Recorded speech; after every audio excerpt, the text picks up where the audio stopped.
Hi అండి. పిల్లలు cakes అన్న ప్యాన్ కేక్స్ అన్న చాలా ఇష్టంగా తింటారు కదా. మా బాబు కూడా సేమ్ అండి. కేక్స్ అన్న ప్యాన్ కేక్స్ అన్న చాలా ఇష్టం అనమాట. దట్టు చాక్లెట్ ఫ్లేవర్ అంటే ఇంకా ఇష్టంగా తింటాడు. సో నేను ఈ Pillsbury pan cake mix try చేద్దామని తీసుకున్నాను. శాంపుల్ ప్యాక్ తీసుకున్నాను. సో ఎలా చేయాలో చూసేద్దాం పదండి. ఒక బౌల్ తీసుకుని మిక్స్ దీంట్లో వేసేసాను. మొత్తం క్వాంటిటీ బాగానే ఉందండి. 3 to 4 ప్యాన్ కేక్స్ అవుతాయి అని ఉంది దాని మీద. నాకైతే 4 ప్యాన్ కేక్స్ వచ్చాయి.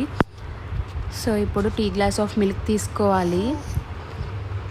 ఈ మిల్క్ని దాంట్లో యాడ్ చేసుకుని లంప్స్ లేకుండా మిక్స్ చేసేయాలి. కన్సిస్టెన్సీ ఈ విధంగా వస్తే సరిపోతుందన్నమాట. ఇప్పుడు దోశ ప్యాన్ తీసుకుని గీతో గ్రీస్ చేసుకోవాలి. ప్యాన్ కేక్ వేసేసుకొని బబుల్స్ వచ్చిన తర్వాత సెకండ్ సైడ్ కూడా ఫ్లిప్ చేసేయాలి. నా దగ్గర హర్షీస్ సిరప్ ఉంది. సో దాన్ని ప్యాన్ కేక్స్ మీద వేసేసి మా బాబుకి ఇచ్చాను. చాలా ఎంజాయ్ చేస్తూ తిన్నాడు. మీకు నచ్చితే ట్రై చేయండి. Please subscribe.